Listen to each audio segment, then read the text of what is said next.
I know we last talked. You were you were kind of exploring and looking for new avenues, like to market yourself. I think is that where you were at? Well, I had just left a team. So since I left a Hmm. team, I now have more freedom to do more things that I've wanted to do. So, um, video, more social media, all that sort of stuff. Yeah, but I mean, I've been busy with listings and buyers and stuff. So, I haven't really had time to explore it yet. Hmm. Has you know how everyone's saying there's a market shift and things are changing? Have you noticed anything from your perspective, or Yeah, is it? yes, for sure. I think the shift happened in June and July because I know other agents weren't, but I was very, very slow June and July. And then I feel like people have realized, okay, the rates aren't going to go crazy high and there are still buyers out there. So I feel like people kind of let that settle a little bit, got back from vacations, and now it's starting to ramp up again, is what I'm seeing. Mhm. And school's not affecting that either, because I've heard that when people are going back to school, it slows down too. It can. I mean, I think it's between school and Labor Day, it always is going to slow down a little bit. But just for my personal business, it has picked up like 10 times in the last month than it was June and July. Hmm. So it kind of just depends on who you work with. I think so. I think it depends on who your clients are.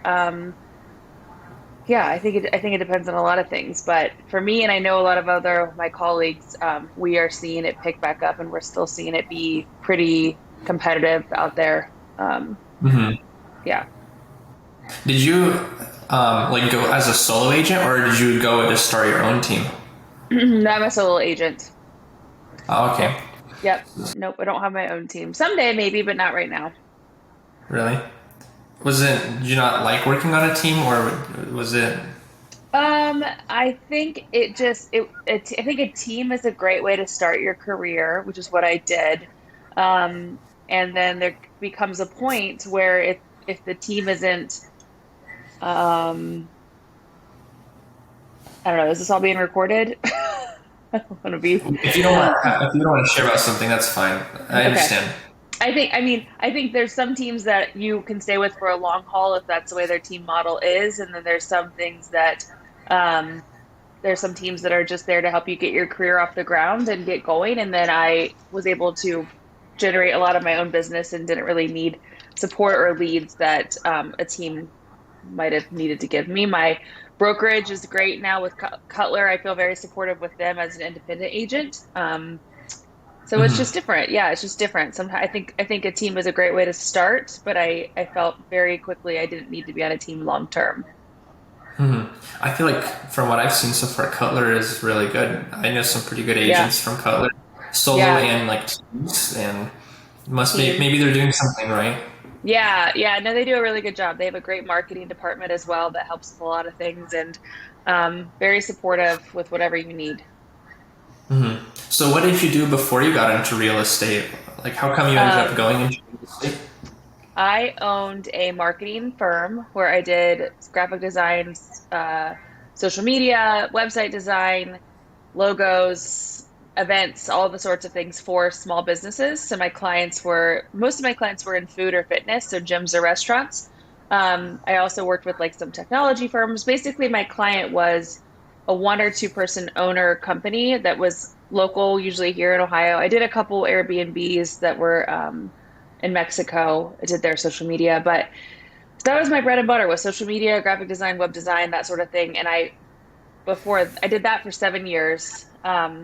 Prior to that, I worked in corporate marketing. So I've always been in marketing in some form. And then um, when COVID happened, when my husband and I, in the meantime, flipped a house in 2019.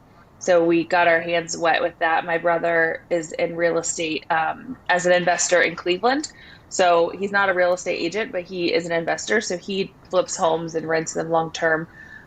So it kind of got my husband and I interested. We flipped our first home in 2019, decided I really enjoyed real estate and wanted to get more into it. Um, and then in 2020, I was pregnant with our second kid and COVID hit, and my clients that were small businesses all closed because of COVID. So it was kind of Mm. the perfect Especially time. being restaurants and stuff like Yep, that. yep. Restaurants and gyms, they all closed. So it was the perfect time to get my license. It was all online through Hondros at the time. Um, and I had planned to just kind of dive into real estate slowly and still do marketing. But I did the opposite. I went headfirst into real estate, and I still do some marketing for some clients. If someone needs me to build them a website, I'll do that. If someone needs a graphic or something, I can do that. But mostly real estate is what I'm into now. So that's the long-winded version of it. So I've Hmm. only been licensed since 2020, but I took my test when I was 32 weeks pregnant with my second kid, and then passed, and then had the kid, had my baby, and then 4 weeks later I had my first listing. So it all happened very fast. Wow. Yeah. So, I mean, since you're doing real estate, I imagine you prefer working on your own versus for someone else. Since you went from corporate marketing to working for yourself, was Yeah. that always the goal for you, or was that just kind of because it doesn't sound like you pushed to do real estate, just kind of you were Yeah. naturally kind of led to that direction. So, did you always pursue to work for yourself, or was it just something that happened naturally? I think I I think originally when I started in corporate, I worked for three different bigger companies, and I thought I wanted to climb the corporate ladder. And then at my third company, after I left a job every after 2 years, basically. I left, went to a new job, left, went to a new job. I realized that the problem wasn't the company, the problem was me, and I didn't work well for other people. My parents are both entrepreneurs. My brother's an entrepreneur. My husband's parents are entrepreneurs. So it just isn't really in our DNA at all to work for other people. And I think I had this vision of me like being in this big corporate office someday. And especially once I mean, I realized that wasn't the way I wanted to go. But once I had kids, I have a 4 year old, and my youngest is now, he'll be two next month. I it's so evident to me that I can never work for someone else. I probably could never join a team again unless I'm in charge of it. And um, just Well, kind then you're of, not joining. yeah, that's what I mean. Like I would only be on a team if I was the lead only. But yeah, no one in my family works well for anyone else. So it's kind of been in my DNA, but that wasn't the plan. It just kind of how it fell out. Mhm. Yeah. That's great. I mean, there are different people work differently, so. Yeah.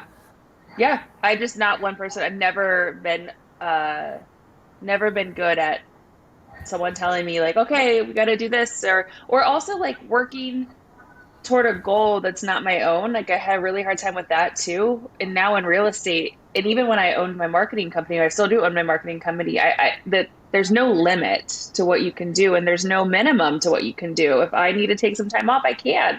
If I need to, you know, really ramp up business, I can bust my ass and I can. And that's really powerful to me too. So I think Mhm. the entrepreneur blood, and being an entrepreneur, it's hard.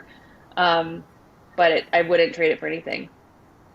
Is there any unexpected challenges you faced? Probably more so in marketing when you started working for yourself at first that you were surprised with. I think the balance always is challenging, especially with real estate too, right? We work all the time at nights and weekends, and I think with marketing, in the beginning I was like, do I just work between 9 and 5, and I quickly realized that I could work whenever I wanted to. So if that was the weekend, fine. If that was at night, fine. If that was at 4 in the morning, I can do it then too. So I think the challenge of like busting out of that like typical 8 to 5 or 9 to 5 mindset was hard at first, but now I've been doing it since, I mean, I left my corporate job in 2014 or 15. So we're 7 years into this now, and um, I've gotten used to it. Real estate though is a whole different ballgame because yeah, I can work whenever, but I'm awful often at the mercy of my client's time. They need to see a house. It has to be in the evening. It has to be on the weekends, and um, I typically don't. I mean, coming up, I'll have a lot of weekend plans, but typically I have to leave my weekends open to work, and that's just it's a different mindset from like all my other friends who are like, "What are you doing this weekend?" Like I'm working all weekend, and that's okay. I'm okay with that. It's just a different shift than what I've been used to and what I think most of my friends do. Well, yeah, and then most people And then I guess you can take Mondays off or something. Right. I mean, I can golf on a Tuesday morning. I always say that. I can always do Yeah. something else on a Tuesday morning or Monday morning, or, you know, I still make my own schedule, but I have to do what my clients need me to do too. We were doing a photo shoot for an agent for the Real Producers magazine, and I think we were doing it at the New Albany Country Club. It was Monday at 9 a.m. And I was asking her, I was like, who golfs at 9 a.m. in the morning? And she's like, well, actually, I do because I It's have to us. work in the evening. That's right. It's us, and I found it's us and financial planners are typically because they have to work with clients in the evenings too. Oh yeah, that's interesting. Yeah. How how have you made sure you stayed focused? Because as you probably found with marketing, you said the opportunities are limitless, which is a good thing, but it could also be a bad thing because you can get easily distracted and start going in the wrong direction. And of course, with real estate, it's the same challenge. You can get the shiny object syndrome and start trying to do too many things, especially with so many different types of realtors. How do you stay focused on your business and making sure you don't get spread too thin? I don't know. I guess I can get back to you on that because I feel like I'm spread very thin, but I think, I mean, it ebbs and flows so much. Like I said, in June and July, I didn't have a bunch of listings or buyers like knocking down my doors. Like I worked really, really hard in June and July just to maintain my relationships with my clients, whether that was reaching out to them to play golf or stopping in at their house to see updates they've made since they moved in or doing a happy hour with past clients or current clients. I worked really, really hard at maintaining that relationship because even though I wasn't busy with new stuff, I knew the importance of maintaining my old stuff, right? Because those old relationships and those older deals that you have done are the people that you've kind of been nurturing. I mean, I have people that I've known since 2015 that I've never done a real estate deal with, but I know maybe will in the future. So I'm always nurturing those relationships too. Not just because of work, but because I want to. That's just kind of who I am. But I think it's easy to lose sight when things are slow, but I have my goals written here on my wall right beside my desk, and I see the numbers I want to do, and I see the closings I want to do, and I keep that at the forefront. And if all my closings have to happen in October rather than throughout the year, that's okay. Um, Yeah. but and I also think it's okay too to like take a break, take a day and don't do any work and go get your nails done and go get a massage, whatever you need to do to reset, recharge. Um, but I think just having like goals and people to hold you accountable to those goals. I always have hired mentors and coaches. I love professional development, and I think when you have people in your corner pushing you, it's easier. It's harder to fall off and Hmm. stay. It's easier to stay motivated. Like keeping you accountable, basically. Yeah, keeping you accountable, but also like, okay, what have you done? What have you done? Okay, so you haven't been busy with actual listings and closings. What have you done in the meantime? And if I say nothing, then guess what? Like my September, October is going to be dead as well. But if I can say I've done 10 things to touch my sphere, I've done this, I've done that, then they're like, okay, that will pay off. And it is now. It is paying off now. But having people to Hmm. keep you accountable is so important, I think. Whether it's Yeah. someone on your team in your office, a coach you actually hire and pay, a mentor you actually hire and pay, a friend, like someone who can check in with you. Hmm. I think that's an interesting thing with real estate. There's a lot of like there's severe downs and then there's Hmm. ups with real estate. And one of the things with realtors is if you stay consistent with your marketing, consistent with every part of your business, then over time you kind of spread over those ups and downs and they become more even. So then as you're closing clients, you're also getting new clients rather Hmm. than like one or the other. Hmm. But Yeah, that's there's always definitely ups and downs. There's you're definitely like, months wow. where you're like, sorry, there's months where you're like, what happened that month? Nothing. And then there's like this month and next month where I'm like, I don't even know. And it's just it's crazy the highs and the lows. It's crazy. Whereas my marketing career, I had clients on retainer, so I had the same amount. I knew how much was coming in every month, basically, um, at minimum, right? And then I could pick up more projects. Whereas real estate, it's you're just kind of Mhm. always planning ahead, but you never really know for sure. So yeah, I think being on your toes, and you never know when someone's, I always say Ed Milet always says you're one conversation away from changing your life. And that could be boiled down to like you're one phone call away from changing your month or your week or your day. Um, so yeah, staying optimistic when times are slow is important too.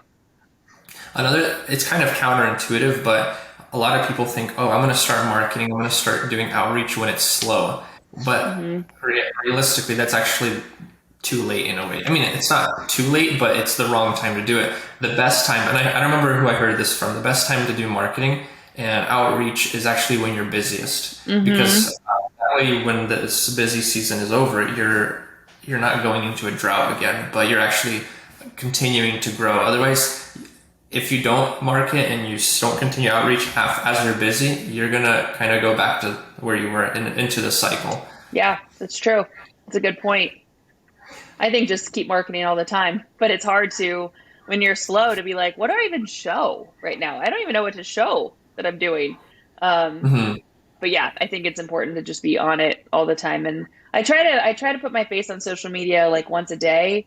Um, even if I don't like the way I look that day or whatever, just to be on there and show people that you never know who's really watching you and who's seeing what you're doing. And I know you produce beautiful videos and photos, and I think that's so important. But I also think it's important just to be like raw sometimes too, Hmm. and just show not only like the real estate side of things, but also, hey, I'm here with my kids because most of my clients are, I think by default, I think this is probably very common. Most of my clients are people in their 30s and 40s with little kids. Um, it's just kind of the circle I'm in, I guess, is that's who comes to me to do business with. And I think people relate when they see, oh, she also has like a toddler that won't stop crying too. It's relatable, and I think that's important to show that side just as much as it is to show the shiny new house you have for sale.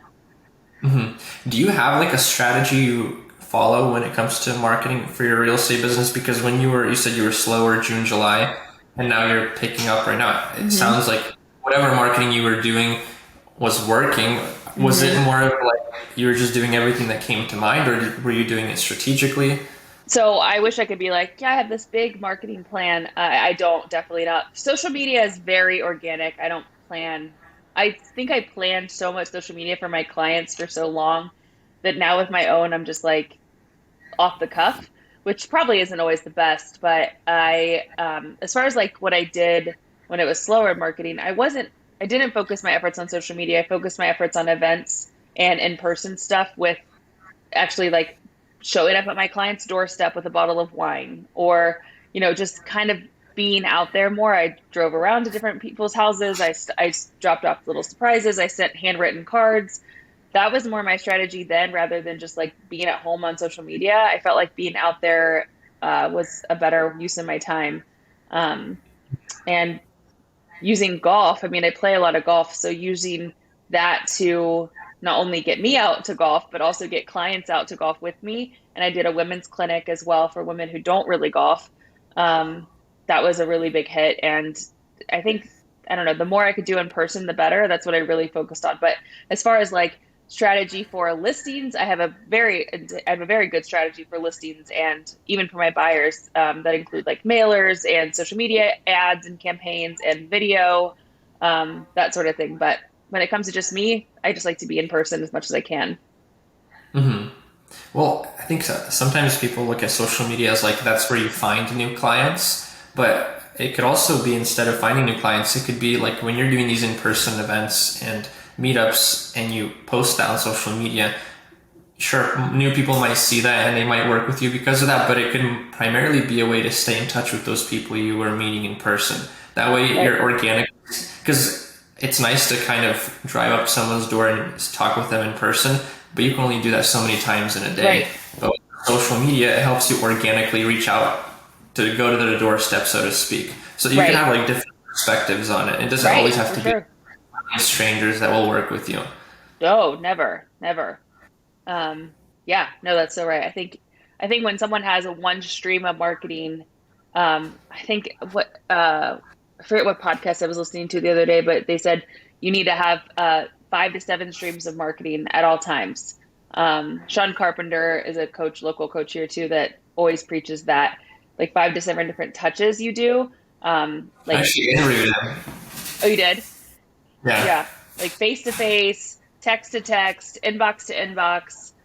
He had I forget all of them, but I think if you only focus your efforts in one way, you're going to limit yourself greatly. So I try to be Mhm. as broad as I can, but much as one person can do.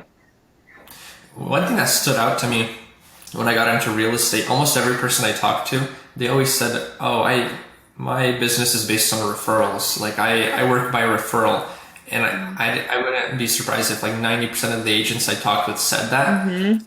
But it's also surprising that almost none of them, except the ones that I see that are doing good or are on a trajectory to do good, almost none of them actually do anything to get more referrals, which is kind of surprising.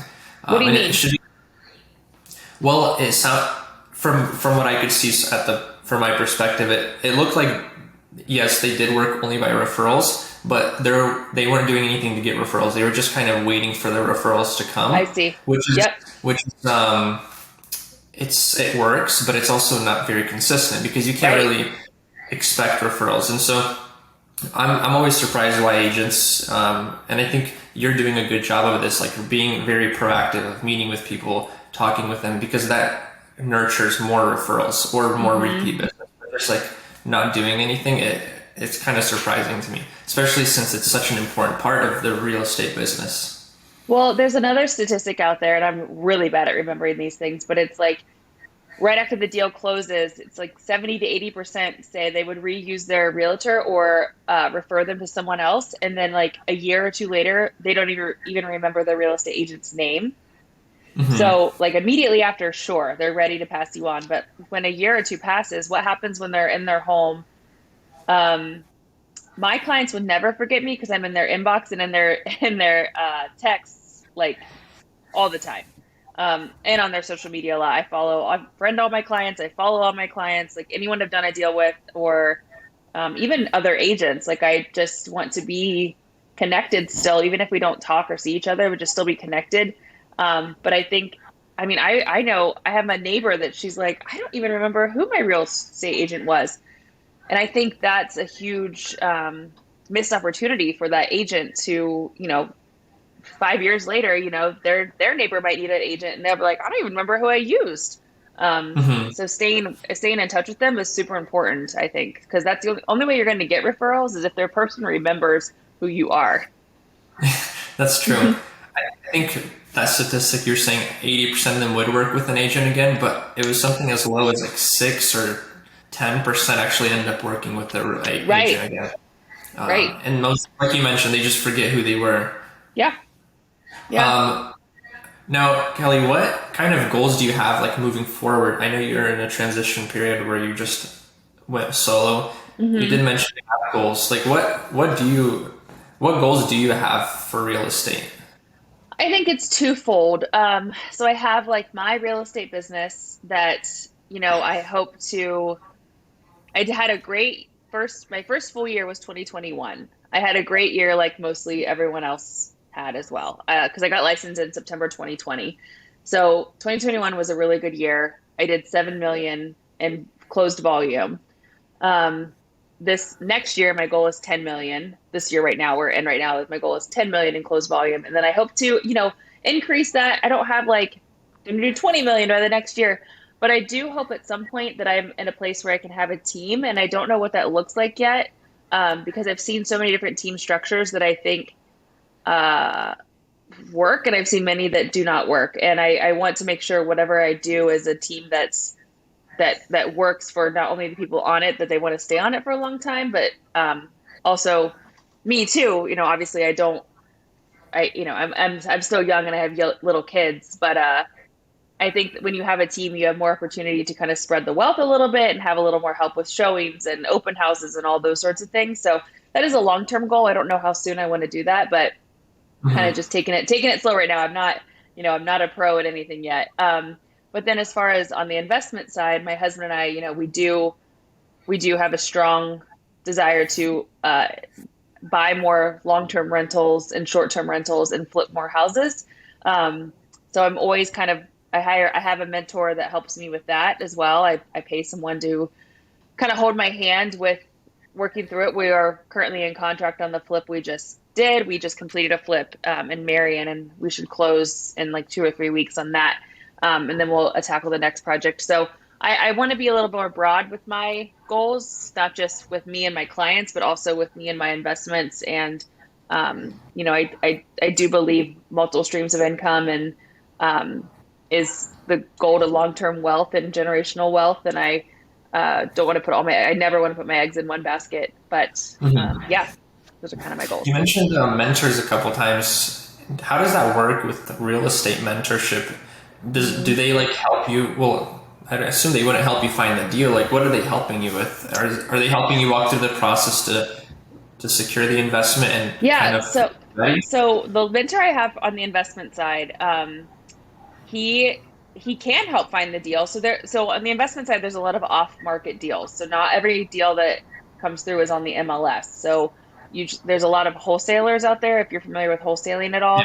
Um, So the mentor I have is Brad Clurzio, and he is one of the top investment guy. He's a top realtor, like he's a top agent, but he also does a huge investment business himself, where he has a lot of long-term rentals and a handful of short-term rentals. And I think he used to flip houses. I don't think he does anymore, but because he's so connected in the industry, he often hears of deals before I would. And so that's helpful. But also when I'm in the middle of a renovation, a flip, sometimes I might not have, a lot of times, I don't know the best place to get the cheapest flooring or the best flooring, or I need a plumber out there tomorrow, and he has a million more connections than I do. So that has been invaluable just to be connected to the people that I wouldn't be otherwise. And now I am because I've been in the just been in that side of things a little bit more, but and also running numbers. I mean, analyzing a deal is not just like, purchase price, renovation, profit. That's not it. There's so much more to that. There's so much percentages you have to look at. There's interest rates and points and fees. And um, having someone to actually hold my hand and walk you through that has been so helpful too. So I highly, and I hired a coach too for my real estate business for just to focus on marketing. Whitney Abraham is who I hired for that, and she was invaluable as well. Every time I've invested in myself with a mentor or a coach, it's so much money up front, and you're like, oh my gosh, why am I doing this? But it pays back tenfold. I mean, it's so worth it. Every coaching I've ever done has been worth it. That's awesome. I actually know Whitney. We did. Yeah. We were filming one of her classes with Kim Mills. Oh yeah. Yep. They're You both probably saw that wonderful. video. Yeah. Yeah. They're great. I kind of I'm curious if you mind sharing how does the structure work? Like if you have an investor mentorship, do they get like a percentage of the property? Because No. if you're just doing a rental, there's no percentage really. Like Yeah, how no, does that it's work? more so it's like a coaching fee. I just pay him a flat rate per month. Oh, I see. Yeah, and so I think it's different. Everyone does it like some people have like these really in-depth mentorship programs, and like I like working with Brad. I don't even know if he's taking on new clients anymore, but if I need him, I can text him. If I call him, he answers. If I need him, I'll email him. He'll reply back. I meet with him twice a month or sometimes 3 times a month. Um, he's basically me paying him a fee every month means he's accessible to me whenever I need it. And there's Hmm. days or there's like it could be a week go by and he'll reach out and be like, "Hey, you good?" I'm like, "Oh yeah, sorry, I just like was focused on my real estate business or whatever." But um, everyone does it a little differently, but that's about how he does it. Is I pay him a monthly fee, and he's basically accessible. And I respect his time as well. But when I did the coaching with Whitney, I actually like bought into a program she had, and that was like a one time. No, it was a monthly fee as well, and I did like 3 or 6 months. I think I did with her, but she wasn't as like we had set times every week we chatted, and I had like homework and exercises I had to do with her. It was a little bit different. Yeah. Is that for the marketing? Is that like a more strategy for how to market yourself, or was it more of like a motivational and like mindset? No, it was definitely more strategy, actual tactics to do, mainly because I come from marketing, but I came from marketing other people's businesses. I've never marketed myself. And that was a really hard thing for me to do in the beginning was like, what, how do I market myself? I've always marketed like a thing, like this restaurant has happy hour and meals. This yoga studio has yoga and Pilates and da da da. Like there's always was something else. Whereas like, I'm like, how do I market this me that I just sell houses? So kind of she helped shift that mindset with a ton of journaling prompts and things I had to work through. And, it was definitely more strategy and actually coming up with different techniques. And if I was on it, I would have like I would follow the schedule we built up, like with my e-newsletters and my all the things that we do, which I kind of handpick and do. But it was just so it was so helpful to like identify my brand, who I am, who's my client. Not everyone's my client. Yeah, that's kind of was our focus with Whitney. That's great. I have one more question, like for our interview, and I don't know if it's too early to ask this since you're starting out in your career. Is there anything you would do differently when you just started out with working for yourself? Not necessarily in real estate, but like just on that journey of working on your own, being your own boss. Would you do anything differently than you did at the very beginning, or what would you tell your younger self, like when you were just starting out? This is what you Well, should do. it was interesting because when I was still working corporate marketing and I was doing freelance for some small clients. So, like a restaurant here in Powell, I was doing all of their social media. And then they suddenly they needed a new website. And then they needed photos. And I quickly learned I'm not a photographer, but I snapped the best I could some food photos for them for the website on that portrait mode, and it worked out okay. But I don't recommend that ever again. But I and then they needed graphic design, and I wasn't trained formally in graphic design. Like I wasn't trained in Adobe and all that. So I taught myself. I learned all of it, and I think there was a ton of value in kind of going about that hard way. But I wish I would have invested more in the beginning with someone who could really help me be better at like on instead of just like doing okay at like when I was first starting out the graphic design and doing okay at web design and doing okay at photography. Now after a few years of doing it, I did pretty well, but I wish I would have invested immediately up front into someone, a coach or someone to actually help me build that. I also think in the beginning you don't really know what you're doing with establishing LLCs, and I couldn't afford a lawyer at that time, so I just kind of Googled my way through it, and I think that's good and valuable. But I have no problem investing in people helping me when I need it. So that'd be the only thing I think. Just like realizing that you don't have to be great at everything, but you should invest. If someone's paying you to do something for them, you should invest a little bit of time to be the best you can be at that. And I know better now, but I think I also doing it the way I did it and kind of teaching myself was probably pretty valuable as well. Going about it the hard way. Yeah. So like you value the initiative to learn on your own and just to grow, but really you think it's a lot more productive if you learn from other people's mistakes and their experience rather than try other things on your own and Well, just yeah, kind of shortcuts your journey.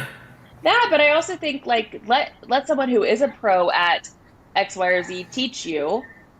That way you're not like trudging your way through it. Like there are people who are good at very different things, and there's a reason why a lot of people charge for their services. So I think that is valuable, especially like when I was trying to take photos for this restaurant. I mean, I am the worst photographer on the planet.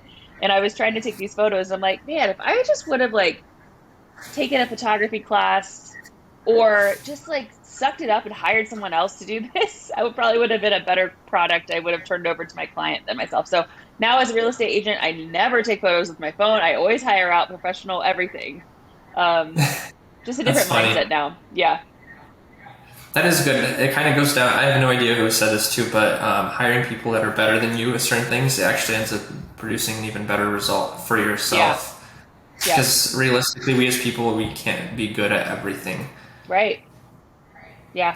Well, Kelly, I really appreciate your time and you sharing a little bit about your journey and what you've been learning. And it's exciting to see like where things will lead you in the near future, into Yeah. the goals that you have. I really appreciate your time.